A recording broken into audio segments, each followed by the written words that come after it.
Metadata seguimos presentando a cada uno de los precandidatos en esta ocasión para lo que va a representar las primarias aquí en la provincia de Misiones. Naturalmente, como se sabe, en todo el país se van a estar desarrollando elecciones el próximo 12 de septiembre, una primera etapa en donde se define quiénes van a ser los candidatos. Y vamos a presentar a Ninfa Alvarenga, que es de Libertad, Valores y Cambio. ¿Qué tal, Ninfa? Gracias por estar. Gracias a vos, Antonio, por invitarme. Bueno, la presentación es a través de este partido, con la particularidad de que no van como frente, sino como partido, ¿no? Como partido, sí. En realidad, la historia es así. Nosotros somos un grupo liberal que ha empezado el año pasado en lo que en su momento era Unidos. Sí. Empezamos a armar los grupos en el interior, conforme a una base de datos también que nos fue llegando desde Buenos Aires, de gente que se había preafiliado a Unidos a través de la página de ellos. Y bueno, fui la coordinadora provincial aquí. Sí. Y entonces quedé al frente de poder armar un partido liberal nacional, que era la aspiración que tenían en ese momento, ¿no? Bueno, después se fueron desarrollando los temas electorales.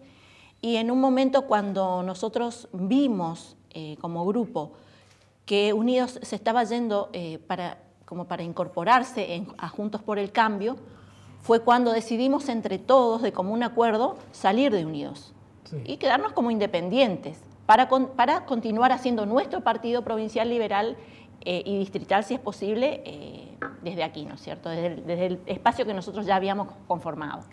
Claro. Por ahora es precandidata. Para llegar a ser candidata, ¿qué tiene que conseguir?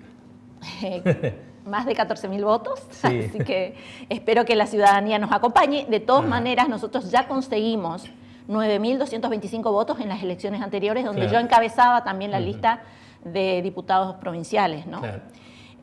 Sin ser conocidos, siendo un grupo que no teníamos fiscales en todas las localidades, apenas algunos fiscales generales en las escuelas, sin recursos más que los propios, más que el trabajo esforzado de cada uno de los jóvenes que nos acompañan, digamos, con todo eso y sin salir demasiado a los medios tampoco. Ahora, por ejemplo, es la primera vez que estamos en el territorio. Claro. O sea, casi nadie nos conocía más que nuestro trabajo en redes. Después, además, existe una base de liberales en todos lados de esta provincia que no está pudiendo ser, contactada, o no estuvo pudiendo ser contactada hasta ese momento. Cuando hablamos de liberales, no hablamos del Partido Libertario, ¿o sí? Los libertarios son liberales.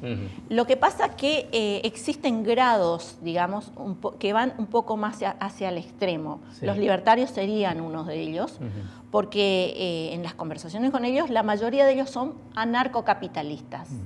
Lo que quiere decir que ellos abogan por la desaparición completa del Estado. O sea, ellos tienden hacia eso. Si bien hay algunos que son minarquistas, esto es, que el Estado se achique lo más posible, que también muchos liberales coincidimos en eso. Hay liberales clásicos que dicen que no, que bueno, que la salud tiene que estar, la educación tiene que estar, la seguridad, la justicia. Hay liberales que tienden al minarquismo, entre los cuales estoy también yo, que sería que exista solo seguridad y justicia, diplomacia. O sea, mínima intervención del Estado. Mínima intervención. O sea, ¿para qué? Para que la estructura además se achique. Sí. Y que permita a los privados sus contratos particulares, trabajadores con empresas, bueno, todo lo que sea contrato particular entre las personas sin que el Estado esté controlando o esté viendo a ver qué impuesto puede sacar de ese lugar. Claro. Porque para eso también el Estado controla, ¿no? Claro. Sí, convengamos que con el tema de esta pandemia, si no existiera una fuerte intervención del Estado en salud y seguridad, estaríamos complicados. Por supuesto, pero bueno, con respecto a la salud, nosotros tenemos un modelo liberal hacia el cual nosotros queremos dirigirnos, obviamente, pero en eso también tenemos una gran diferencia con los libertarios, porque nosotros no queremos una cuestión extrema, conocemos la realidad, sabemos que la realidad tiene que ser reformada gradualmente para ir tendiendo hacia aquello que nosotros consideramos ideal, pero no tiene que ver con salir al ruedo y al choque y cortar cabezas y sacar a gente de sus empleos o cortar planes. Eso no tiene nada que ver con nosotros, porque entendemos que la sociedad es víctima de todos estos gobiernos socialistas que nos han antecedido y que lo único que han hecho es agrandar el Estado, crear un Estado rico a costa de contribuyentes pobres. ¿Está más cerca de esa idea con Esper o Milei? Con Milei, nosotros con Milei, o sea, porque como te había comentado anteriormente, yo soy la coordinadora general en Misiones de la agrupación La Alberdi, que es encabezada por uno de los sobrinos tataranietos de Juan Bautista Alberdi. Soy la coordinadora en Misiones. Esa agrupación está incluida en el frente que va a llevar a Milei en Cava como diputado, como primer candidato a diputado nacional. Claro. Y además han metido 2 precandidatos, por lo cual nosotros estamos en ese frente también. Otra cosa que quiero decir, porque a mí una de las acusaciones que se me han hecho, digamos, o lo que despertó la polémica es decir que yo, el problema que tengo es que soy conservadora y que soy cristiana evangélica. O sea, en este país existe la libertad de cultos, empezamos por ahí. Los liberales no miramos ni el sexo de las personas, ni su religión, ni sus opiniones personales, no queremos un pensamiento único. Claro. Respetamos la libertad de conciencia individual de cada quien, y si es ateo, si es católico, si es evangélico, eso no tiene nada que ver, son sus decisiones y elecciones, preferencias personales. O sea, no chocan con los ideales políticos. No, claro. Porque la política va por otro lado. Acá no sé si decir enemigo, sino nuestro gran contrincante es el Estado. Nosotros queremos defender al individuo ante el avasallamiento del Estado de sus libertades, de su libertad económica, individual, personal, de pensamiento, de expresión, y eso incluye a todos como ciudadanos, a todos como país. Si hay algo que en eso no hay entre nosotros, sería brecha. Por lo cual no entiendo por qué, digamos, toman ese argumento para querer crear polémica.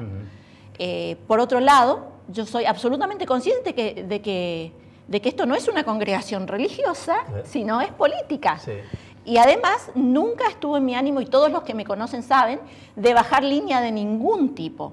Por supuesto que en nuestra agrupación hay muchos jóvenes que son evangélicos. Y lo que han pensado todos estos jóvenes es armar grupos para entrar a las iglesias para explicar el tema del socialismo. ¿Por qué? Porque muchas iglesias confunden ser cristiano con ser socialista. Porque el lugar de Dios y el lugar lo está ocupando el Estado, el lugar de padre. O sea, el Estado me tiene que garantizar a mí mi bienestar desde la cuna a la tumba, y no es así. ¿Se les permite hablar sin ningún inconveniente, sin ningún problema, digo, en los ámbitos religiosos a ustedes sobre estos ideales políticos? Por supuesto, sí. Y además estamos haciendo docencia, explicando qué está pasando con el socialismo, qué pasa en los países como Venezuela, como Cuba, como China. China es comunista, tiene libertad económica, pero es el único espacio en que hay libertad relativa también, porque a veces el Estado decía hasta las empresas que pueden comerciar o no, y cualquier eventualidad las hace pausibles de castigos. Sí. Pero en China, por ejemplo, no hay libertad política, libertad de expresión, se te controla a través de las redes, hay un partido único, hay un líder todopoderoso, un partido que es el que decide sobre la vida y la muerte de los ciudadanos, que, por ejemplo, por practicar determinadas religiones, se los envía a campos de concentración, en donde se habla que incluso hay extracción de órganos forzados de los prisioneros. O sea, hay terribles atropellos a los derechos humanos más elementales en estos países totalitarios. Lo mismo estamos viendo en Cuba.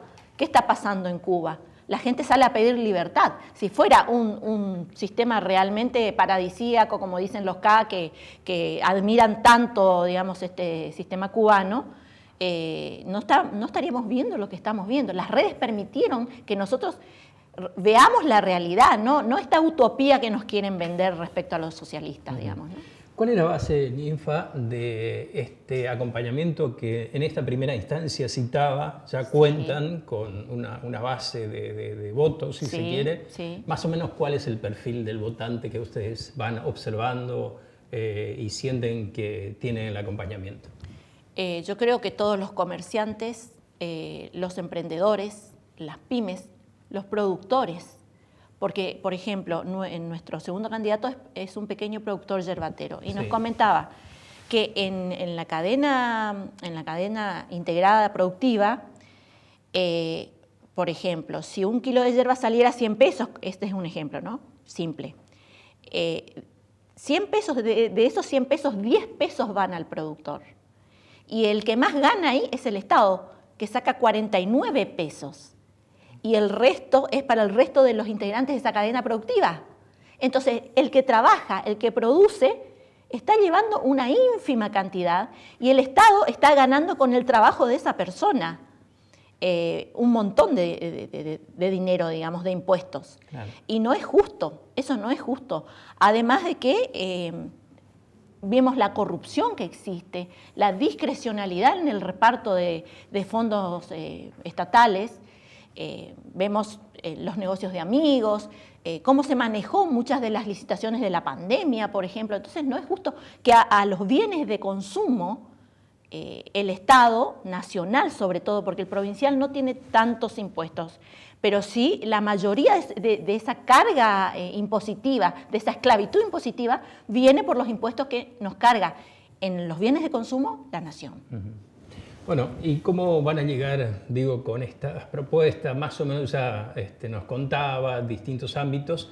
Hay una etapa casi no tan amplia, digamos, para llevar la propuesta. ¿Cómo va a ser la de Libertad, Valores y Cambio?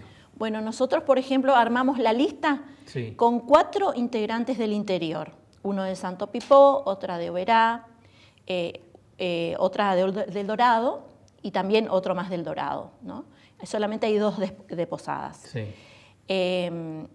Y nosotros vamos a trabajar fuertemente en esos grandes conglomerados urbanos, también Garupá, pero vamos a intentar, digamos, abarcar la cantidad de territorio más grande que podamos, que también es muy difícil porque nosotros somos un partido chico, como dijimos, estamos dependiendo de los recursos de nuestros militantes, de nuestros propios recursos. Sí. Entonces, bueno, vamos a poner todo en la cancha, vamos a poner todo nuestro esfuerzo. En la elección anterior, por ejemplo, yo salía a repartir volantes en la plaza y me decían, ay, pero vos sos la que encabeza. Y sí, porque yo soy ciudadana y salí a hacer esto porque algo tenía que hacer.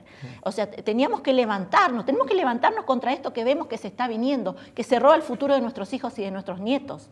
O sea, contra todo el adoctrinamiento y el lavado de cerebro que estamos sufriendo constantemente y los atropellos, porque no hay un día en este país que nosotros nos levantemos y digamos, a ver, hoy no pasa nada. Siempre hay algo que uno dice, ay, qué caraduras, ¿cómo puede ser? O sea, no tienen vergüenza lo que están haciendo, no los para nadie. Siguen y avanzan. Bueno, por eso, como liberales nosotros nos levantamos y dijimos, bueno, vamos a hacer lo que tengamos que hacer para poder tener una alternativa en esta provincia para los electores. Muchas gracias, Ninfa. Muy amable. Gracias, Antonio, a vos. Bueno, Ninfa Alvarenga acompañándonos aquí en Metadata, repasando lo que va a ser naturalmente apenas se transcurra esta primera instancia, que son las PASO. Una vez que se define la candidatura, seguramente vamos a empezar a hablar también de las propuestas que pueden llevar al Parlamento Nacional.